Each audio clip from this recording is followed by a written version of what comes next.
Hey, welcome back to my shitty YouTube channel. Today we're going to talk about why you should never, ever, ever, ever go on your phone in your bed.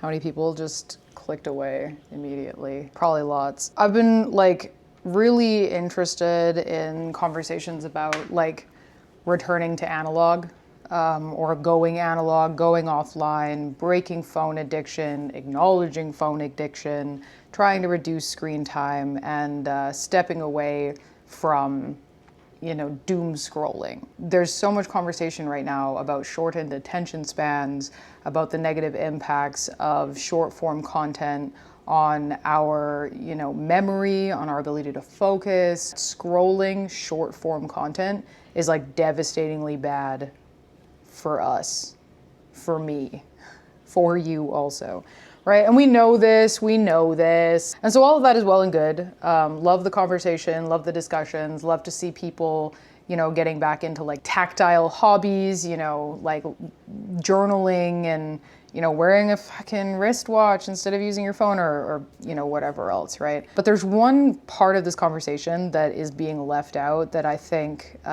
needs to be talked about.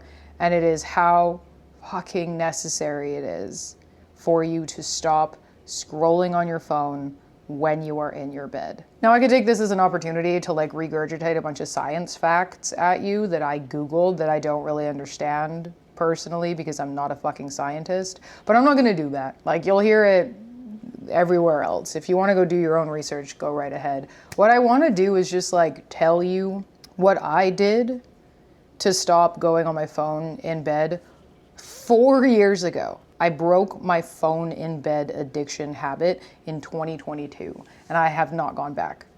Despite horrific things going on in my life, I have yet to come across a reason for me to return to that pattern. Hey, it's me from midway through recording this video. Yes, this is a video about phone addiction and stuff, but midway through this conversation, I do touch on my mom's experience with cancer. It ends up being relevant, but if you are very sensitive to these types of conversations, if this topic is not something that you're comfortable listening to at all, I'm going to put timestamps in the description to make sure that you can just skip over that portion.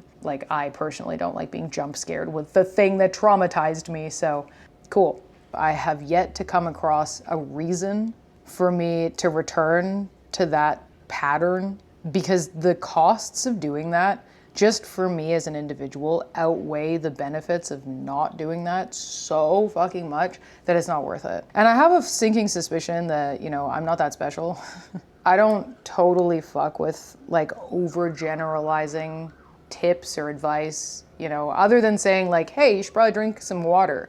That's universally helpful advice, right? I think very few things other than you should drink some water are truly universal to things that benefit us as human beings. But I will go so far as to suggest that not scrolling before bed is universally beneficial. I don't take that statement lightly. I don't really fuck with the psychologist fallacy, which is this idea, oh, if it was good for me, then it'll be good for you too. Or if I can do this, then you can do it too. That's usually not true, that's an oversimplification. But again, with this one thing, this one singular topic, I really am going to double down and say, I could do it, you can too. It's good for me and it's probably good for you also. I figured the most helpful way that I could communicate this without sounding too preachy or without waggling my finger at you, because that shit doesn't resonate with me. I hate being told what to do. And I do lots of shit that's just objectively bad for me. I'm not a perfect person and I don't try to be. And so I want to make this something that you'll at least consider. And I think the only way I can really do that is by explaining to you exactly how this worked out for me, and why it's something that I have, in fact, stuck with for 4 years. I have my little notebook. Took some notes here to stay on relatively on topic, but this is a shitty YouTube channel, so if I bounce around, then I don't really care. It's my shitty YouTube channel. let's start at the beginning, right? Like January of 2022 was when I kind of hit a little bit of a breaking point with respect to like my mental health. I have hit a breaking point so many goddamn times, but this one, like, I really took a minute to reevaluate sort of some of the things I did on the day-to-day that I figured just weren't helping very much. And one of the most challenging aspects of my day-to-day was my mornings. The first like 2 or 3 hours of my day were often the most challenging because I woke up with so much fucking anxiety every single day. I would open my eyes like and just have this like surge of fear and tension and overwhelm. And even though I, had developed morning routines and I'd figured out, some things that I could do consistently in the mornings that like felt good, most of my morning routines centered around trying to calm myself down. That was part of the reason why I started waking up early, because it just took so much more time for me to relax. So with that in mind, I was like, I have to figure out a way to wake up not feeling this overwhelmed. I want to be able to start my day on the right foot here. I'd like to be able to enjoy myself in the mornings rather than having to put so much effort into just like being able to take a deep breath out type thing, And in combination with that, I was so fucking depressed. I mean, this was 2022, right? Who was doing well in 2022? Not me, okay? I had just been diagnosed with bipolar like 4 months before that or whatever. And I was trying new meds and we were all in the soup, right? Like the 2022, I don't know, it wasn't a great time for me. And so I was really depressed and exhausted because I was really depressed. And I had a bad habit of like crawling back into my bed at like 3 p.m. and kind of napping for a chunk of time. Now I recognize the privilege here. I make videos for the internet. I have a pretty flexible schedule, but I didn't want necessarily to be sleeping for a chunk of the day in the middle of the day. And it didn't make any sense because I was sleeping 8, sometimes even 9, sometimes even 10 hours. I would go to bed at like 10 or 11 and I would wake up, right, like when I woke up type thing, but I'd wake up super anxious and in the middle of the day I was exhausted again. And I just kept feeling like it didn't matter what I did, I was still going to have no energy at all. It didn't matter how much I slept, I would still be anxious and I couldn't quite figure out why. I took stock of like sort of my day-to-day. I was wondering if there was anything that I was doing consistently or failing to do consistently that like would have helped me. Not to be like a trendsetter or anything, but like this was obviously long before the conversations that are being had today about phone addiction, about doom scrolling, about reducing screen time, about returning to analog hobbies, breaking up with your phone, switching to a dumb phone. Like there was chatter kind of in that direction during those years for sure. Not to say that like I was the first person ever to think about being addicted to my phone. I wasn't. The conversations that we're having today, or at least like my YouTube recommended is discussing today, is a lot of this, right? It's returning to analog, it's reducing phone dependency, it's reducing screen time, it's like returning to things that are a bit more human, separating ourselves from the hell rectangle and figuring out how to live and enjoy life as like a human that isn't connected to the phone. Even then, even without the inspiration that the internet has been giving me as of late, I realized that my phone in my bed was probably a bad call, right? Because it seemed to be a pretty obvious problem. Because yeah, I'd go to bed at like 10:30, 11, and then I would scroll on my phone. And I'd scroll on my phone until I was so exhausted that my eyes were literally like slamming shut, like I could not stay awake any longer. And then I'd pass out with my phone right beside me. And even when I set an alarm to try to like create this like sleep-wake schedule that I knew would be helpful for me to manage my bipolar, it would be helpful for me, in an effort to get my life back on track or whatever, I'd inevitably snooze my alarm a couple times until that got irritating. And then I would just roll over and scroll on my phone in my bed for like, an hour, maybe an hour or two. And I'm like, there's a common denominator here. Maybe I shouldn't be going on my phone in bed. I was actually scrolling around on Amazon at the time looking to see if I could find like an old school alarm clock. My issue seems to be that I can't quite get out of bed in the morning. I don't know why I can't get out of bed in the morning. So maybe if I got an alarm clock and I had that across the room, then when I woke up, I would get up to turn the alarm clock off. And then once I'm up, I'm up. That seemed like a great idea. But I'm kind of cheap and I didn't want to buy something else that I felt like I really didn't need when truthfully I have an alarm clock. It's my phone. Instead of buying an alarm clock, I'm just going to plug my phone in across the room so that when I get up in the morning to turn the alarm off, I physically have to get out of my bed and then turn the alarm off, and once I'm up type thing. Great idea. Really, really challenging, and not in the morning. It wasn't the morning that was the tough part.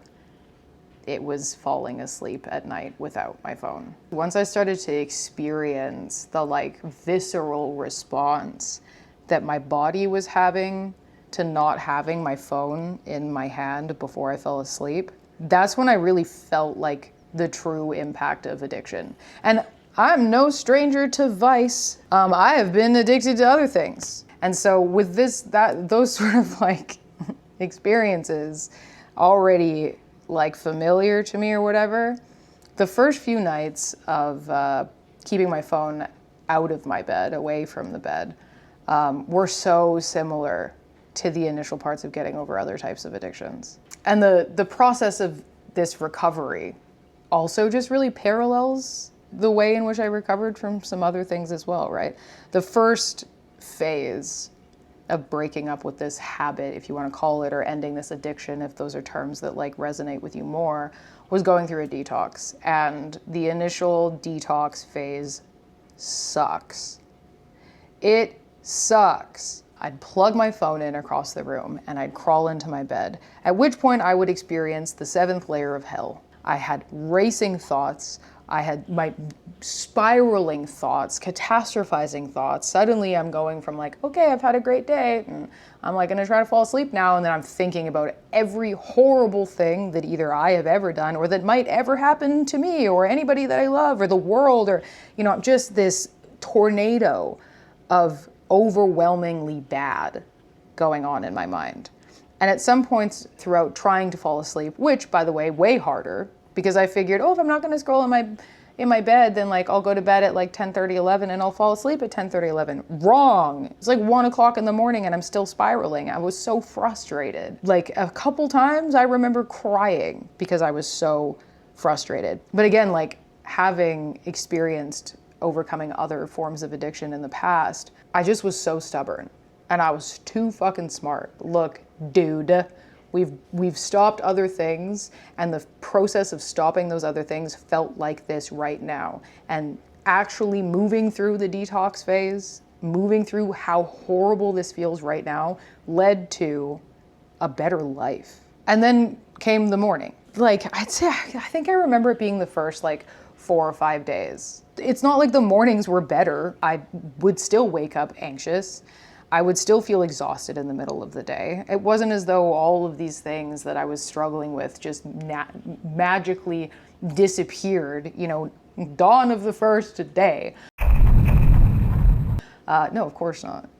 There was an adjustment period, but it was surprisingly brief because within a couple of weeks, a lot of shit had changed. Like I said, the first 4 or 5 days I know were really challenging. Like I said, the nights were really hard and I wasn't noticing any benefit during the day, which made it really hard to stick with. After that initial chaos period of time, I was getting a lot better at falling asleep. One of the common things I deal with, suddenly I'd have an idea or a question about something. I'd be like, I wonder how many windmills are in the province of British Columbia. I should look that up. And then in the past, I would like reach for my phone and just like Google random topics, right? But I started to say to myself, that's not what we're doing right now. Because what are we doing right now? We're trying to fall asleep.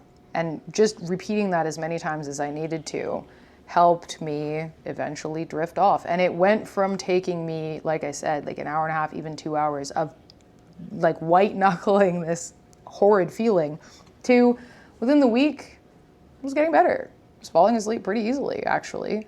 And my mornings were noticeably better. I wasn't waking up with that same anymore.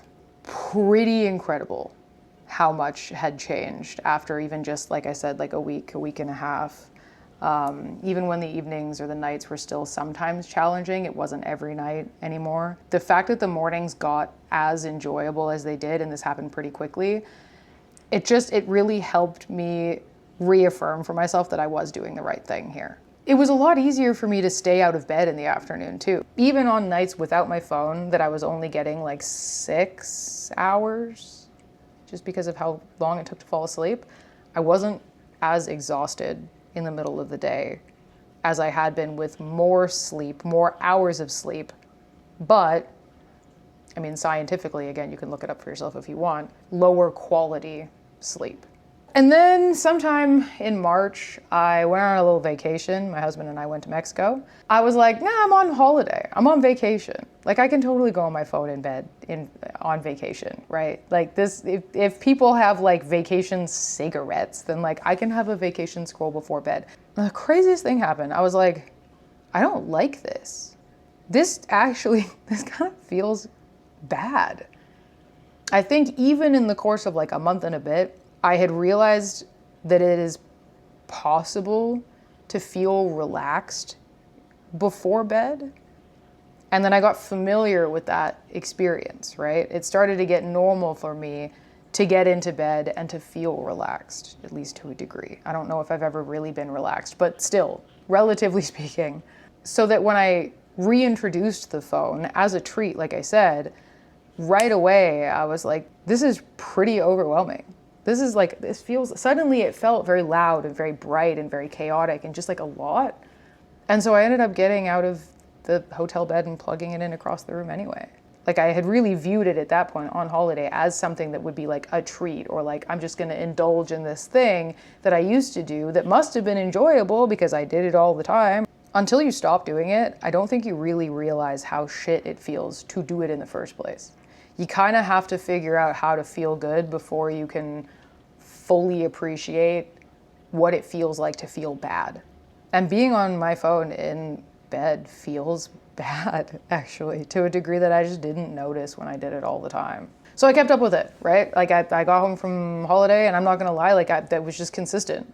I was so used to plugging my phone in across the room, and the benefits just kind of kept getting better until I hit like a regular baseline, right? Like, it was just a normal part of my life now. I'd plug my phone in across the room, I'd fall asleep within, 15, 20 minutes of being in bed, which was unfathomable at first, and then I'd like stay asleep at night.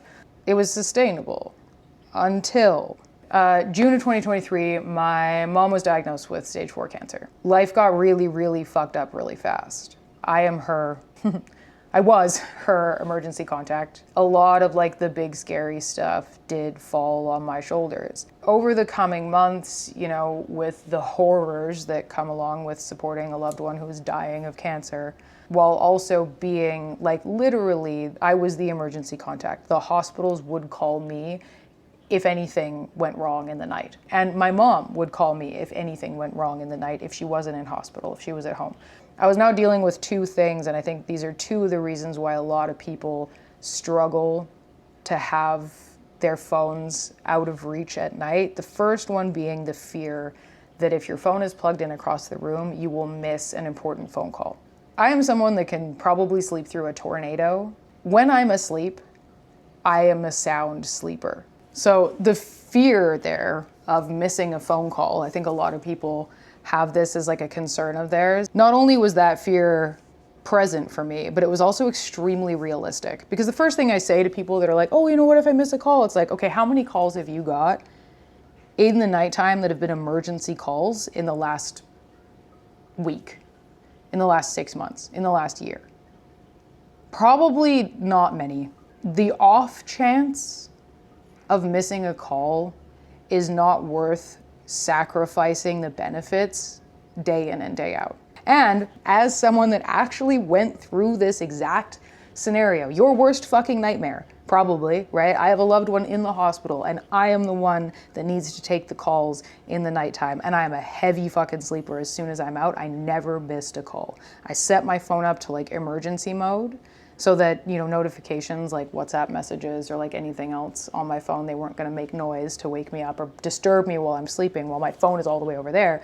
Calls coming in They would ring, and I woke up to answer them every single time it happened. And it happened several times. So this fear, for me at least, was unfounded. The other complication that showed up for me in 2023 with my mom being as sick as she was, it was now very hard for me to fall asleep. Not just in the sense of like dealing with the detoxing of like not having my phone in my hand anymore. The things that I was experiencing on the day-to-day, the stress and the medical trauma, and it was a bad time. It started, that sort of like post-traumatic stress really kicked in the first like few months. It wasn't really that I was just like struggling to fall asleep without stimulation from my phone. It was that I would start to drift off into sleep, and then I'd get something horrible that I'd seen, earlier that week, or something terrifying that was a real possibility,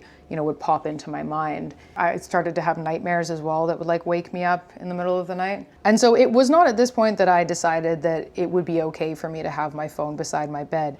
Now more than ever, I needed the benefits that quality sleep would provide me. And having my phone in my bed was going to compromise that. But with struggling to fall asleep, I needed to provide some accommodations. So what I did was I went on AliExpress and I bought some little fairy lights, some like low dim light, little like string lights or whatever. And I hung those up around my bed. And they're dim enough that I can still like sleep, but they were just bright enough so that if, as I'm drifting off to sleep, I just would see something terrifying, I could open my eyes and I could see the room around me. And that was reassuring. I just needed to know that I wasn't in my mind. I was actually still in my bed and everything was okay. Well, it wasn't, but like, you know what I'm getting at here. And I make use of an old iPad. I would put on a YouTube video. For me, it was these like hour and a half long, like Zelda Breath of the Wild background music videos, because it's mostly just like some nature sounds and some piano or whatever. And because it's like The Legend of Zelda, it's speaking to me, okay? This is soothing me more than anything possibly could. And when that wasn't working, when I actually needed something to focus on just enough, I created a little playlist of these like hour and a half, sometimes 2 hours, Stardew Valley character deep dives. One of my favorite YouTubers has helped me fall asleep for the last like 3 years. And it would always be a video that I'd watched or listened to before. There's no real like background noises. There's nothing attention grabbing. It was predictable because I had already heard it before. I'm not like stimulated necessarily, but I could focus on the words she was saying to help me drift off to sleep. Okay, so these are two like accommodations that I had to give myself at that point. It wasn't just me versus my phone anymore. It was me versus the horrors of that time in my life that were making not having my phone in my hand even harder. And then she died, okay? Womp womp, she died. This was a while ago. A year later, she passed away. And again, like through that, through grief, through PTSD, through the whole 9 yards, no phone in bed. I can't imagine how much harder it would be if I was still sleeping really fucking terribly because my phone was like this before bed. So to wrap this up, I want to end off with some tough love before I give you just like a very small breakdown, a really step-by-step, in case you can take this to heart and maybe you want to try it out for yourself, okay? The tough love is as follows. I struggle with mood disturbances, okay? I have depression issues, I have anxiety issues, and I've been diagnosed with bipolar type 2, which means sometimes I go full balls to the wall crazy. I need quality sleep. If I use my mood disturbances as an excuse to defend a harmful addiction, because phone addiction is harmful, but this specific like instance of phone addiction is particularly harmful. If I'm using my mood disturbances like, oh, I'm just really wired today, I'm stressed out and I'm kind of crazy and I've got all these ideas and I'm planning a new business and I think I really need to write a book. And if I'm using the fact that I deal with hypomania, or I'm using the fact that I suffer from depression as a justification for using my phone in my bed, that's bullshit. I need to accommodate myself for quality sleep more than most people do. Also, I have ADHD. I need quality sleep because I have ADHD. I'm not special in that I have more of an excuse to be on my phone in my bed. I actually don't have any excuse. I am the exact type of person that suffers the most from the detriments associated with phone usage in bed. I have a laundry list of things that are wrong with me, and I can't use a diagnosis that I actually have as justification for making all of these things even harder. That doesn't make any sense. Everybody deserves to at least give this a go. If you haven't tried to quit this yet, and any of this resonates with you, now is the time. So, I don't see any problem with like going on my phone every now and again. I don't have a dumb phone. I don't have like a brick phone. I don't like use a fucking, candle to like go around my house in the nighttime. Like, no, I'm a normal person and I'll go on my phone from time to time. It's just that like I have proven to myself that breaking that one specific habit had so much benefit. I really hope that this same degree of benefit could find somebody else. Maybe somebody else out there could see this and then try it out and then white knuckle their way through the initial awful, horrible phase of detoxing, because it really is a detox at the beginning. Maybe use those accommodations that I hadn't like thought of for myself right at the very beginning. Maybe, the fairy lights and the iPad, if I was doing that at the very beginning, maybe it would have made it easier. Who knows, right? If you can take my experiences and like run with them and maybe benefit from them, then like, hell yeah, that's what I came here to do today. So all you gotta do is plug your phone in across the room and deal with the discomfort. Accommodate for yourself if necessary. Again, if like, the iPad or like a fairy lights or whatever the hell works for you. If adding in a couple of these things stops you from scrolling on your phone before bed, then awesome, right? Do what you gotta do, but understand that there is no way out but through. And it will be challenging. It was very challenging. Don't beat yourself up about it. I felt ridiculous for being in tears because poor little me couldn't go on TikTok before she had to sleep anymore. Like I felt like a fucking baby, I'm like, oh my God, I am an iPad kid, right? Like it pissed me off. But give yourself some grace because it is legitimately challenging. I'm not gonna, it was for me. Maybe it'll be a walk in the park for you. Maybe I am a fucking pansy, but like it was hard. Let it be hard. Because it won't last forever. And then the only other rule really is once you're up, you're up. Like once you get up in the morning to turn off that alarm, once you're out of your bed, you don't go back into your bed and you don't scroll in your bed in the morning. Scroll anywhere else. Do what you gotta do. I'm not gonna talk about morning routine stuff because I fucking love my morning routine and I can't wait to like create an entire video about why I love my mornings now, but I'll end this one at least just by saying that I do love my mornings now, and I don't think I could have crafted this like perfect fucking morning routine that I genuinely go to bed every night looking forward to.